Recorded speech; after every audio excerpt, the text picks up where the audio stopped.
आजमगढ़ जिले की 11 की छात्रा श्रेया तिवारी के मौत के मामले में आए दिन नए प्रकरण सामने आ रहे हैं। घटना के बाद जहां परिजनों ने प्रिंसिपल और क्लास टीचर के ऊपर नामजद मुकदमा दर्ज कराया था, जिसमें पुलिस ने धारा 306 और 201 के तहत गिरफ्तार कर जेल भेज दिया था, उस प्रकरण में अब नया मोड़ आ गया है।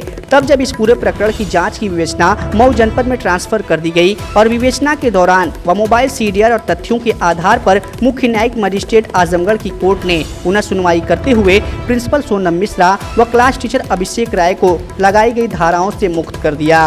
वहीं इस आदेश के बाद जिला जेल से प्रिंसिपल और क्लास टीचर की रिहाई भी कर दी गई। बता दें कि इस पूरे प्रकरण का संज्ञान जब मृतिका श्रेया के परिजनों को पता चला तो उन्हें ये फैसला अप्रत्याशित और अविश्वसनीय लगा। उन्होंने एक तरफ जहां पुलिस की कार्रवाई को शुरुआती दौर में सही ठहराते हुए उचित कार्रवाई बताई थी, तो वहीं अब पुलिस की विवेचना के दौरान आई घटना से वह हैरान है। उनका कहना है कि रातों रात इस फैसले में इतना भेदभाव कैसे हो गया।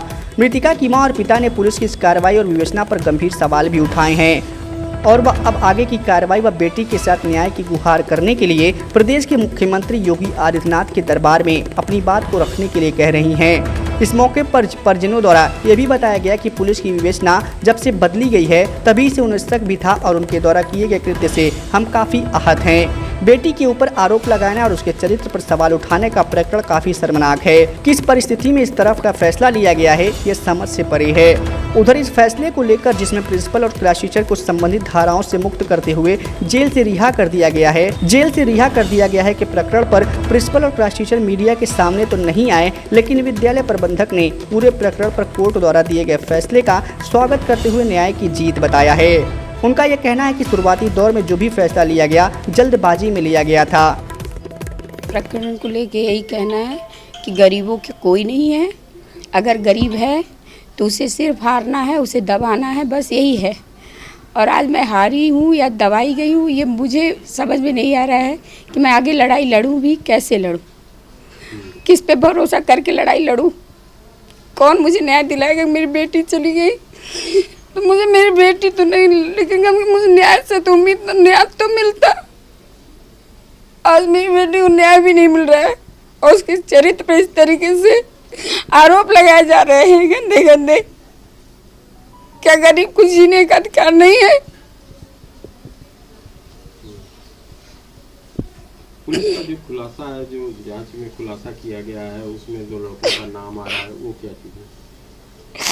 सर, हम कहते हैं बच्चे पढ़ रहे हैं, वो 1000 बच्चों से बात करते हैं, क्योंकि पहले वो गर्ल्स स्कूल में नहीं पढ़ती थी ना, वो बॉयज़ में भी पढ़ती थी।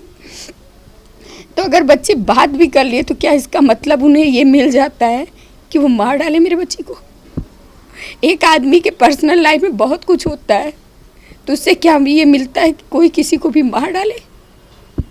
वो निजी ज़िंदगी थी मेरी बेटी की, वो कौन होते हैं ये डिसाइड करने वाले? वो किससे बात कर रही थी, किससे नहीं बात कर रही थी? घर में 11 बेटे हैं हमारे, वो तो भाइयों से भी बात कर रही थी। सबके साथ गलत लगा देंगे?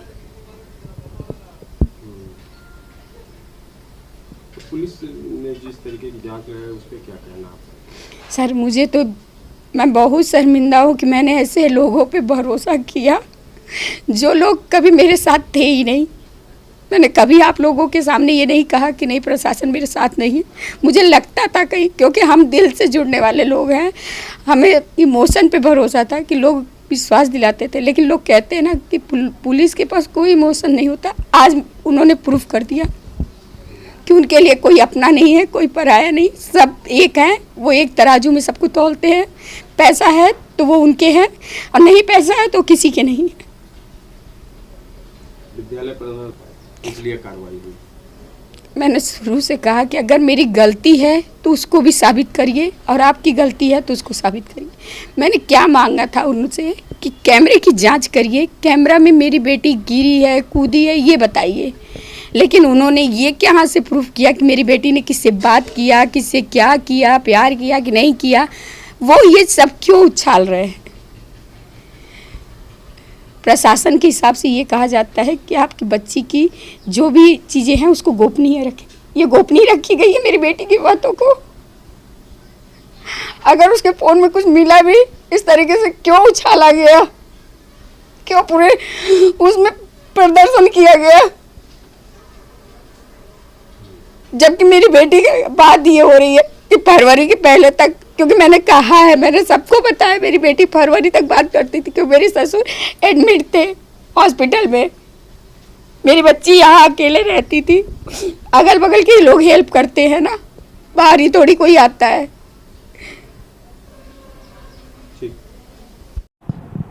सबसे पहले मैं सभी अभिभावकों को धन्यवाद देता हूं जिन्होंने मुझे सहयोग दिया, हमारे साथ पूरा हमारा हौसला बनाए रखा और ये आश्वासन दिया कि सर हम लोग आपके साथ हैं, विद्यालय के साथ हैं। हम अपने एसोसिएशन को भी धन्यवाद देंगे कि जिन्होंने हमारे लड़ाई लड़ी और जिसकी वजह से हमें न्याय मिला। हम अपने न्यायालय को भी, हमें न्यायालय में विश्वास है, न्यायालय को धन्यवाद देंगे कि उन्होंने न्याय किया। हम पुलिस प्रशासन और प्रशासनिक अधिकारियों को भी धन्यवाद देंगे, उन्होंने भी समय भले ही थोड़ा सा लगा, उनको भी मैं धन्यवाद देता हूं। और उस परिवार जिनका बच्चा गया वो उन्हीं का बच्चा नहीं गया, मेरा बच्चा है वो, उससे हम लोग आहत हैं और हम उनके पास जाएंगे, उनका भी आभार व्यक्त किया। कोई चीज़ कभी कभी बुराई होती है तो हो सकता है उसमें अच्छाई छुपी रहती है, अच्छाई के लिए वो भले आज एक श्रेया गई है, लेकिन हो सकता है उसकी वजह से पूरे देश में, प्रदेश में जो संदेश गया है, कई श्रेया की जान बच भी सकती है। हम अपने जो अध्यापक हैं उनको भी धन्यवाद देंगे, उन्होंने धैर्य से काम लिया और अध्यापन का प्रोफेशन बहुत चुनौतीपूर्ण है। इस प्रोफेशन में बहुत जल्दी लोग नहीं आते हैं, लेकिन अगर वो आना बंद कर देंगे तो समाज का कहाँ जाएगा, समाज की दशा क्या होगी, दिशा क्या होगी। इसलिए सभी का उत्तरदायित्व है कि उनका हौसला बढ़ाएं और उनके काम में सहयोग करें। जो प्रिंसिपल हैं और क्लास टीचर हैं उनकी क्या मनोदशा रही है, उनसे आपने बातचीत की तो क्या उनका था? और अभी हमारे जो प्रिंसिपल और जो हमारे क्लास टीचर अभी छूट कर आए हैं, उनकी मानसिक स्थिति थोड़ा अभी अच्छी नहीं है, थोड़ा समय लगेगा, वो भी सही हो जाएंगे और अपने नैतिक कर्तव्यों का पुनः निर्वाह करेंगे और सुचारू रूप से फिर से वो अपने कार्य में जुट जाएंगे। जिस तरीके का प्रकरण था और फिर न्यायालय ने संज्ञान लिया, फिर उस पर आपका क्या कहना? प्रकरण बहुत गंभीर था, सबकी सिंपैथी जिसकी बेटी जाती है उसके प्रति आता है, इसलिए लोग सही क्या है गलत क्या है तत्काल में न लोग समझ पाते हैं, लेकिन जब उनको पता चलता कि नहीं सही क्या है और गलत क्या है, तब वो लोग सही का साथ देते हैं, तभी न्याय मिलता है।